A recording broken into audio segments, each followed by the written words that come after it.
네, 안녕하세요. 경북대학교 석경호입니다.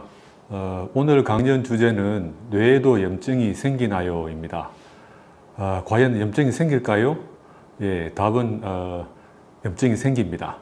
자, 그러면은 뇌에 염증이 어떻게 생기는지, 또 그게 어떤 일을 하는지, 또 뇌 질환하고는 어떤 관계가 있는지 이런 것들을 순서대로 간단히 말씀드리겠습니다.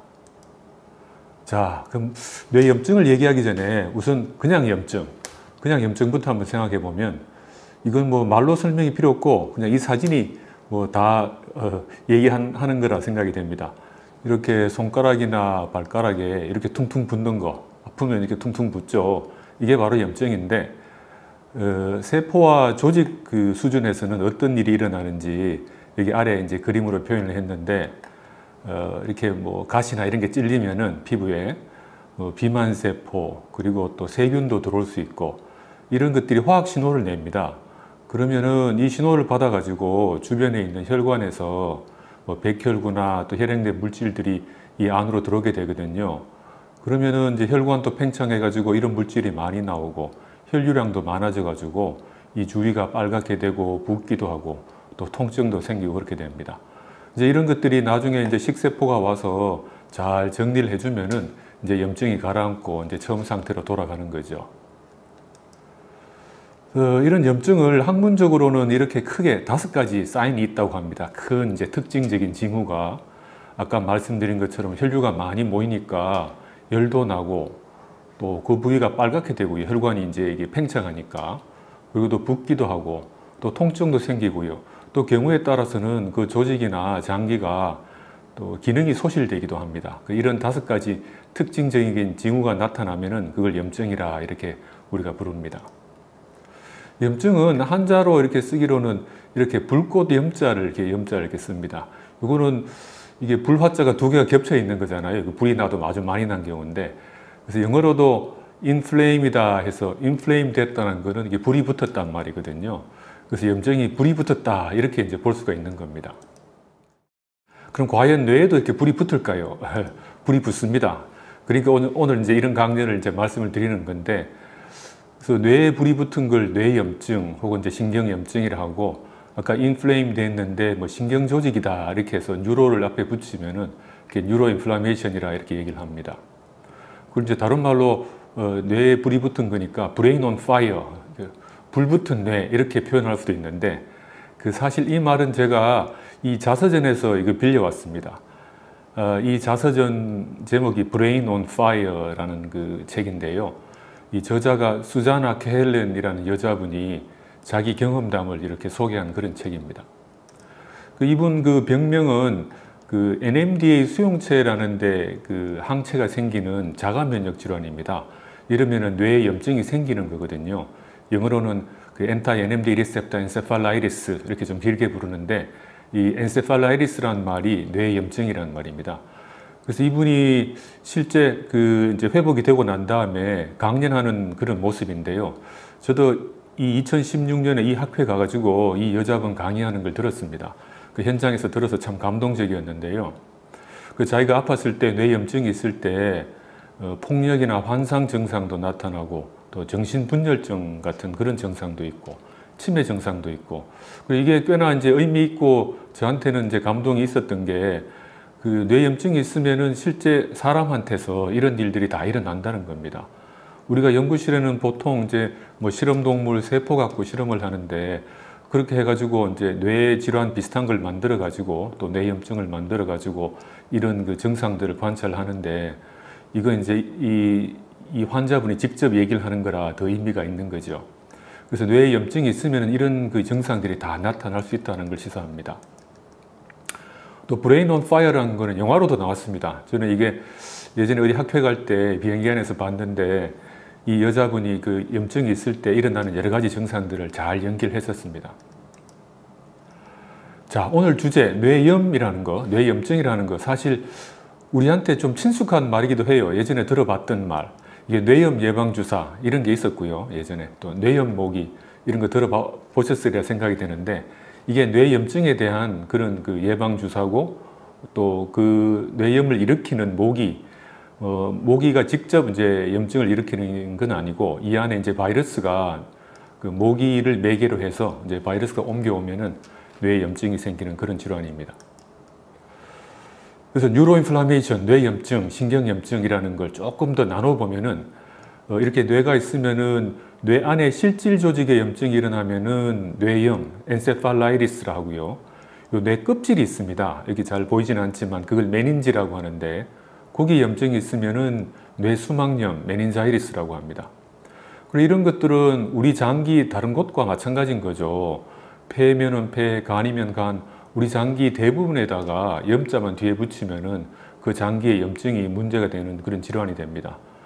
뭐 폐렴, 간염, 위염 마찬가지고요. 여러분이 생각하시는 아무 장기나 뭐 설사 피부라도 피부염, 뭐 아까 사진 보셨던 이제 그런 식의 염증이 다 일어나는 거죠. 그래서 뇌도 예외가 아니라서 이렇게 염증이 일어난다는 겁니다. 자, 그러면 이제 신경교세포 좀 소개를 드리려고 신경계의 구성을 말씀드리겠습니다. 신경계는 크게 두 가지 세포로 구성되어 있다 이렇게 볼 수 있습니다. 신경세포 아니면은 신경교세포. 그런데 이제 신경교세포는 또 좀 나눌 수가 있습니다. 성상세포, 미세교세포 또 몇 개 타입이 있는데 여기 이렇게 이제 그 도식화해서 그려놓은 그림이 있습니다. 신경세포가 이렇게 있고 이렇게 꼬리처럼 생긴 걸 엑손이라고 하는데 여기 이렇게 말고 있는 그런 세포도 있고 이렇게 별처럼 생긴 에스트로사이트, 마이크글리아 이런 신경교세포들이 신경세포랑 이렇게 혼재해 있고 이건 실제 뇌 조직을 잘라가지고 염색해서 사진을 찍은 건데 여기 보면은 또 여러 가지 신경교세포 또 신경세포들이 혼재해 있는 게 잘 관찰이 됩니다. 우리 몸에 신경세포가 몇 개나 있을까요? 사람들이 연구를 해보니까 성인 뇌에서는 1000억 개 정도 있다고 합니다. 그리고 신경교세포 아까 말씀드린 여러 종류들이 있는데 얘네들 다 합치면은 1000억 개보다 더 많다고 합니다. 그러니까 신경교세포도 많고 신경세포도 많고 이런 것들이 이제 상호작용하면서 우리 신경계를 구성하고 이 신경세포는 영어로 뉴론이라 하고요. 신경교세포는 글리아 혹은 뉴로글리아라고 하는데 이 글리아란 말이 글루에서 왔습니다. 글루란 게 풀이잖아요. 악교, 풀 이런 걸 글루라고 하는데 그래서 이게 예전에 처음 밝혀졌을 때는 하는 일이 뭔가 사람들이 연구를 해보니까 그 풀칠해 주는 거다 이렇게 생각을 했나 봐요. 신경세포들이 그 위치에 적절히 자리를 잡고 기능을 잘 할 수 있게 도와주는 그런 세포, 그냥 풀 같은 세포다 그렇게 해서 이제 글리아라고 처음에 불렀나 봅니다. 오른쪽에 보시는 사진은 그 신경교세포 중에 하나 에스트로사이트란 거 이거 우리말로는 성상세포라는데요. 그 성이라는 게 별이고 상은 모양이잖아요. 별 모양으로 생겼다. 영어에서도 에스트로라는 게 별인데요.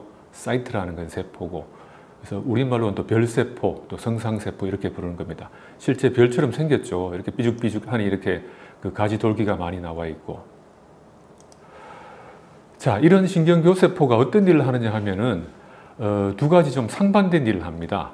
이걸 그 예전 그 신화에서 따와서 이걸 야누스의 얼굴을 가졌다 이렇게 얘기를 하는데요. 신경교세포가 좀 전에 말씀드린 그런 이론작용, 도우미로서 풀칠도 해주고 구조적으로 기능적으로 신경세포가 일을 잘하게 도와주는 일, 또 청소꾼, 뭐 이렇게 쓰레기 같은 거 치워주고 그래서 신경을 보호하는 이론작용이 있는 반면에 해로운 작용도 있습니다. 오늘 그 주제로 말씀드릴 뇌염증 반응에 이 신경교세포가 관여해서 때로는 신경 독성도 일으켜서 뇌에 일어나는 여러 가지 질환들에 관여하기도 합니다.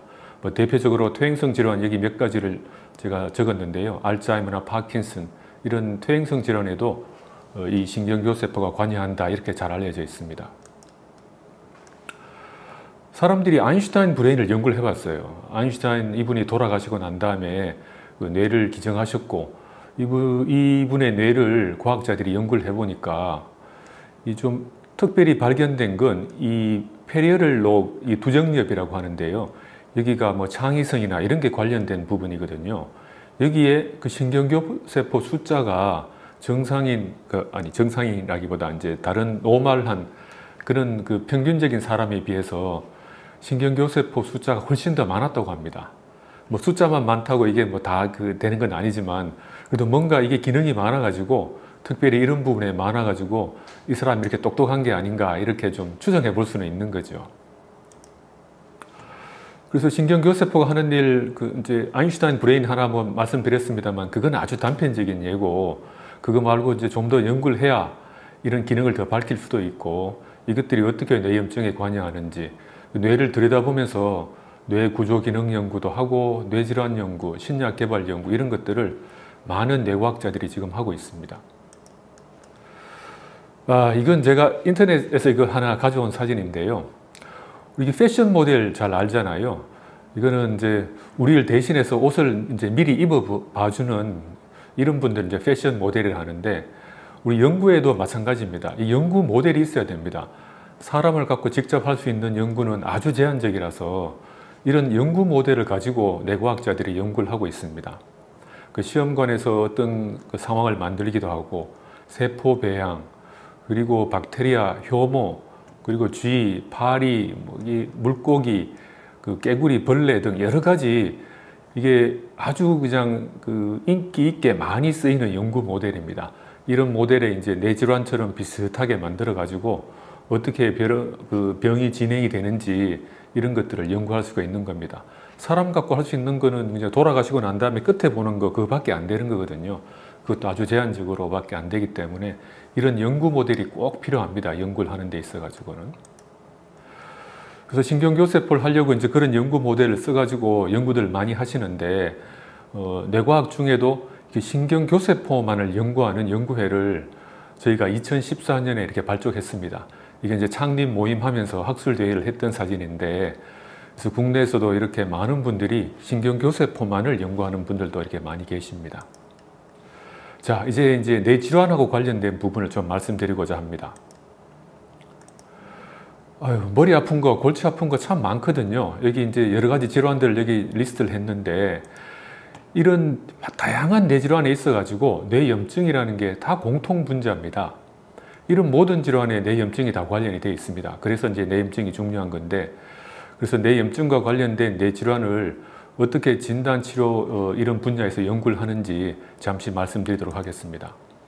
알츠하이머 질환을 예를 들어서 말씀을 드리면요. 이건 알로이 알츠하이머 박사님이 처음 발견한 질환인데, 이 뇌 속에 이런 아밀로이드 덩어리가 많고 이런 질환이잖아요. 여러분 들어보셨을 텐데, 알츠하이머 치매에서는 뇌인지 능력이 이제 손상이 되는 거죠.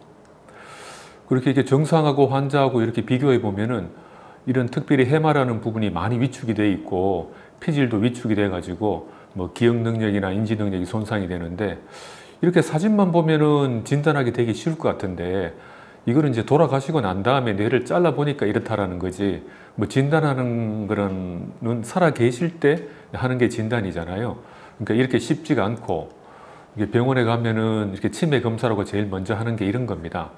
오늘이 뭐 몇 년, 몇 월, 며칠인지 이런 거 물어보기도 하고, 지금 당신이 있는 곳이 어느 나라냐, 지금 빌딩에 몇 층에 있느냐, 뭐 이런 것들을 물어가지고 점수를 내가지고 이제 진단을 하는, 이게 초기 검사를 하는 겁니다.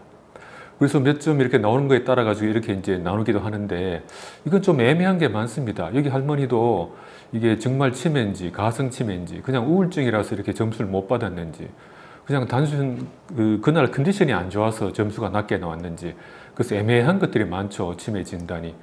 그래서 좋기로는 이런 바이오마커가 있으면 제일 좋습니다. 그러니까 바이오마커라는 거는 이렇게 이제 혈액 검사에서 간 수치 재가지고 이 수치가 얼마면은 이제 간 질환이 있다 없다 이렇게 이제 맞추는 거잖아요. 또 호르몬 검사를 통해서 소변에서 그래서 임신 여부를 맞추는 것도 있고, 이런 바이오마커가 있으면 좋은 거죠.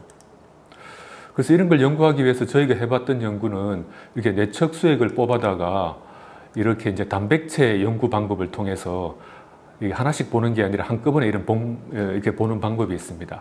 이런 걸 통해서 저희가 지금 이렇게 2차원 전기 연동을 해봤고, 이런 걸 하면은 기계에 넣으면은 이렇게 하나씩 구분할 수가 있고, 이걸 떼서 이제 동정을 하면은 어떤 단백인지 알 수가 있습니다. 이런 과정을 통해서 정상 환자 이렇게 비교해 보면은 어떤 게 차이 나는지 이런 걸 보면은 금방 이제 어떤 환자다 이렇게 알 수가 있는 거죠. 이런 것들을 바이오마커로 개발하고 싶은 게 저희 목적입니다. 조금 시간이 지나서 조금 빨리 진행하도록 하겠습니다. 그래서 진단 부분은 그렇게 이제 간단히 설명을 마치겠고, 자, 치료 부분에 있어서는 이 네트워크에 대해서 좀 말씀드리고자 합니다. 이 인간들 사회에서 이런 네트워크가 존재를 하는데요. 내가 아는 사람, 또 아는 사람끼리 이렇게 또 서로 알기도 하고, 이런 네트워크가 이 생명체 내에도 있다는 게 효모의 단백질 상호작용을 보니까 이런 네트워크가 있다는 게 발견이 됐습니다. 또 그리고 고려대 고광일 교수님은 인간 질병도 서로 이렇게 연결된다고, 네트워크가 존재한다고 이렇게 발표하신 바 있습니다. 그래서 어떤 문제가 있고 그게 어떤 원인이 있을 테고 이게 이제 증상이나 질병으로 발전을 할 텐데, 현재 치료법이라는 것은 이런 증상을 치료하는 게 이제 중심이 돼 있고, 앞으로의 치료법이라는 것은 이 원인을 제대로 파악하고 그 원인을 고치는 그런 치료법이 될 거라 생각을 합니다. 그래서 현재 증상 치료는 알츠하이머 같으면은 뭐 약물이 이렇게 치료 약물이 있고, 파킨슨에도 L도파 같은 게 있는데, 이거는 단순히 그 증상만을 완화시키는 그런 증상 치료에 불과해서 앞으로는 그 원인을 알고 원인을 치료하는 방법이 필요하다는 거죠. 그래서 아밀로이드가 문제라면은 아밀로이드를 제거하거나 축적을 방지하거나 이런 방법을 쓰고, 또 뇌염증이 문제라면은 뇌염증을 해결하면 되는데, 이게 뇌에 불이 붙은 거라 이래 생각을 하면은 이런 소화기가 있으면 불을 잘 끌 수가 있습니다. 그래서 그런 좋은 소화기만 있으면은 이렇게 앉아서 편안하게 불을 끌 수가 있다는 거죠. 이제 또 문제는 이렇게 제가 쉽게 설명드린다고 뇌에 이렇게 불이 붙은 거다 이렇게 말씀드렸는데, 뇌염증이 실제는 이렇게 이제 오픈 파이어 형태가 아니고 뇌 안에 조그만 데서 알 수 없는 곳에서 작은 불이 있는 겁니다. 그래서 이제 제일 먼저 해야 될 일은 어디에 어떤 불이 있는지 그것부터 찾아야 되고, 그래서 그걸 표적으로 해서 약물 치료를 해야 되는, 그래서 표적 치료 방법이 앞으로 필요할 거라 생각이 됩니다. 이외에도 뭐 세포 치료 방법 이런 거 들어보셨을 텐데 그런 것들이 가능하고요. 뭐 이것들도 문제가 없는 게 아닙니다. 그 줄기세포를 넣기만 하면 되는 게 아니라 생존, 분화, 기능 이런 게 다 해야 되기 때문에 여러 가지 아직 넘어야 될 장애물들이 많고요. 또 신약 개발 과정이라는 게 뭐 10년 이상 걸립니다. 탐색, 전임상, 임상 단계를 다 거쳐야 되니까 시간이 많이 걸려서 많은 그 장기 투자 이런 게 필요한 그런 그 분야이고요. 그래서 앞으로 미래의 치료법이라는 것은 원인 치료인데, 좀 전에 말씀드린 아밀로이드 방지, 제거, 또 신경교세포를 조절하는 뇌염증을 억제하는 그런 방법이 있고, 줄기세포를 이용하는 방법, 또 그 외에 여러 가지 방법들이 현재 사용이 되거나 앞으로 개발이 될 예정입니다. 자, 마지막으로 네트워크 이거 말씀드리고 마치겠는데요. 아까 여러 가지 생명체의 네트워크가 존재한다 했는데, 앞으로는 이 네트워크 의학이 중요할 거라 생각이 됩니다. 예전 치료약이라는 것은 어떤 단백질 하나 이걸 표적했다면, 앞으로 약물이라는 것은 이 네트워크가 고장난 걸 고쳐주는 그런 약물이 개발돼야 된다는 겁니다. 그게 바로 네트워크 의학이고, 이게 앞으로 이제 필요한 그런 그 분야가 되겠습니다. 자, 마지막으로 질병 치료라는 건 원인 치료, 항상성, 유지, 복원 이게 문제인데요. 그래서 네트워크 의학이 중요하다. 시스템 생물학, 그 뇌의 통합적 이해가 필요하다. 그래서 자동차에 한번 비교를 해보면은, 여러분 이제 자동차가 고장나면 카센터 가잖아요. 그래서 이제 뇌도 고장나면 뇌센터 가서 해결이 되면 되는데, 이게 자동차 하나만 해도 이게 부품이 2만 개 이상 구성이 되어 있다고 합니다. 그래서 카센터 가면은 웬만하면은 우리가 이 부품들을 다 알기 때문에 경험 많은 그런 메케닉은 차를 잘 고쳐줍니다. 근데 지금은 뇌센터 가도 뇌가 치료가 잘 안 돼요. 안 되는 게 많고, 그거는 뇌를 이제 이루고 있는 부품이 2만 개 이상이고, 그것들을 다 우리가 잘 몰라서 그렇습니다. 그런 것들, 부품들을 잘 알고 그것들이 서로 어떻게 연결되어 있는지를 잘 이해하면은 그냥 뇌센터에 가면, 그러니까 카센터에서 차 고치듯이 앞으로 다 해결이 되리라 생각합니다. 그래서 부품들 다 이제 연구를 해야 되니까, 여기 강연 듣고 있는 여러분들이 뇌 연구에 관심을 많이 가지시고 이 뇌 연구를 많이 해주시기 바랍니다. 네, 이상 강의 마치겠습니다. 감사합니다. Good friend, KSMCB, good friend.